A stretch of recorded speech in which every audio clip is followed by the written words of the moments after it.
ನನ್ನ ತಾಯಿ ಕಣ್ಣಲ್ಲಿ ಯಾಕ್ರೋ ಕಣ್ಣೀರ್ ಹಾಕಿಸ್ತಾ ಇದ್ದೀರಾ?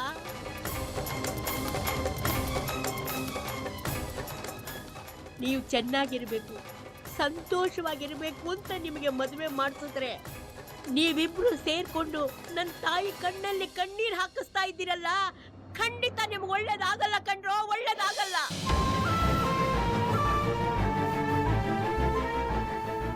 ಇವಳು ಬಂದ ಮೇಲೆ ಕಣೋ ನೀನ್ ಇಷ್ಟು ಚೆನ್ನಾಗಾಗಿದ್ದು. ಇವಳು ಸಂತೋಷವಾಗಿ ಮನೆ ತುಂಬಾ ಓಡಾಡ್ಕೊಂಡಿದ್ರೇನೆ ಈ ಮನೆಯಲ್ಲಿ ಶಾಂತಿ ನೆಮ್ಮದಿ ಎಲ್ಲ ಇರೋದು.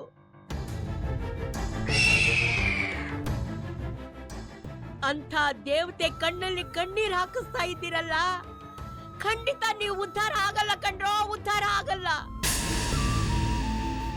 ಮೊದಲು ನಾವ್ ಎಷ್ಟು ಚೆನ್ನಾಗಿದ್ವಿ, ಇವಳು ಬಂದ ಮೇಲೆ ಇಷ್ಟೆಲ್ಲ ನಡೀತಾ ಇರೋದು. ಇವಳು ಯಾವ ಘಳಿಗೆಲಿ ಯಾವ ಕಾಲಿಟ್ಲೋ ಏನೋ, ಎಲ್ಲ ಹಾಳಾಗೋಯ್ತು, ಎಲ್ಲ ಹಾಳು ಮಾಡ್ಬಿಟ್ಲು. ಅಮ್ಮ ಸ್ವಲ್ಪ ಸುಮ್ಮನಿರಿಮ್ಮ, ನೀವು ಅನ್ಕೊಂಡಂಗೆ ಏನೂ ಆಗಿಲ್ಲ. ಅಜ್ಜಿ, ಲಕ್ಷ್ಮು, ಯಾಕಿಬ್ರು ಅಳ್ತಿದ್ದೀರಾ? ನೋಡಮ್ಮ, ಇವರಿಬ್ರು ಸೇರ್ಕೊಂಡು ಲಕ್ಷ್ಮಿ ಕಣ್ಣಲ್ಲಿ ಕಣ್ಣೀರ್ ಹಾಕಿಸ್ತಿದ್ದಾರೆ. ಏನಾಯ್ತು ಅಂತ ಕೇಳಿದ್ರೆ ಒಬ್ರು ಬಾಯ್ ಬಿಡ್ತಾ ಇಲ್ಲ. ಅಜ್ಜಿ, ನೀನ್ ಸುಮ್ಮನೆ ಇರು, ಅಳ್ಬೇಡ. ಲಕ್ಷ್ಮು, ನೀನು ಅಳ್ಬೇಡ. ಪಪ್ಪ, ಏನ್ ಪಪ್ಪ, ಯಾಕೆ ಲಕ್ಷ್ಮು ಅಳ್ತಿದ್ದಾಳೆ? ಲಕ್ಷ್ಮು ಮನ್ಸಿಗೆ ಯಾಕೆ ನೋವು ಕೊಡ್ತಿದ್ದೀರಾ? ಲಕ್ಷ್ಮು ನಮಗೋಸ್ಕರ ಏನೆಲ್ಲ ತ್ಯಾಗ ಮಾಡಿದಾಳೆ ಅನ್ನೋದನ್ನ ಸ್ವಲ್ಪ ಯೋಚನೆ ಮಾಡಿ ನೋಡಿ. ಆಗ ಯಾರ ಬೆಲೆ ಏನು ಅನ್ನೋದು ಎಲ್ರಿಗೂ ಅರ್ಥ ಆಗುತ್ತೆ. ಅತಿಥಿ ಮುಂದೆ ಬಂದು ಮಾತಾಡಿದ್ರು ಸರಿಗಿರಲ್ಲ. ಹೋಗಿಲ್ಲಿಂದ ಹೋಗು ಅಂತ ಹೇಳಿದ್ನಲ್ಲ, ಹೋಗು. ಅದಿತಿ, ಯಾಕೋ ನನ್ನ ಮೊಮ್ಮಗಳ ಮೇಲೆ ರೇಗಾಡ್ತಾ ಇದ್ದೀಯಾ? ಈ ಮನೇಲಿ ಎಲ್ಲರೂ ನನಗೆ ಹೇಳೋರಾಗ್ಬಿಟ್ರಲ್ಲ, ಅದಕ್ಕೆ. ಯಾಕೆ ಹೇಳ್ಬಾರ್ದು? ಚಿಕ್ಕವರಾಗ್ಲಿ ದೊಡ್ಡವರಾಗ್ಲಿ ತಪ್ಪು ಮಾಡಿದ್ರೆ ತಪ್ಪೇ. ನೀನ್ ತಪ್ಪು ಮಾಡಿದೀಯಾ, ಅದಕ್ಕೆ ಅವಳು ಬುದ್ಧಿ ಹೇಳಿದ್ಲು. ಅಮ್ಮ,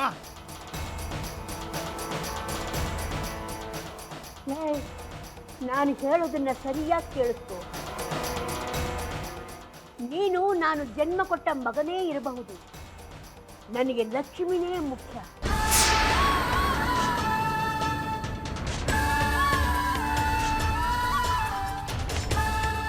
ಯಾಕೆಂದ್ರೆ ಅವಳು ನನಗೆ ಜನ್ಮ ಕೊಟ್ಟ ತಾಯಿಗಿಂತ ಹೆಚ್ಚು.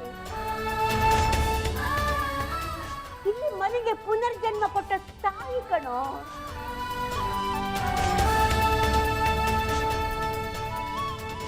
ಅವಳು ನಗು ನಗುತ್ತಾ ಸಂತೋಷವಾಗಿರಬೇಕು.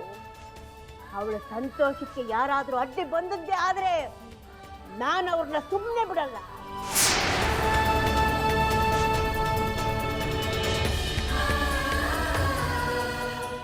ಹೌದಮ್ಮ, ನಿನಗೆ ಲಕ್ಷ್ಮಿನೇ ಮುಖ್ಯ, ನಿಮಗೆ ನಿರ್ಧಾರನೇ ಮುಖ್ಯ. ಒಟ್ಟಿನಲ್ಲಿ ಈ ಮನೇಲಿ ನಾನು ಯಾರಿಗೂ ಬೇಡವಾದವನು. ನನ್ನ ಹಣೆ ಬರ ಇಷ್ಟು ಕೆಡುತ್ತೆ ಅಂತ ನಾನು ಯಾವತ್ತೂ ಅನ್ಕೊಂಡಿರ್ಲಿಲ್ಲ.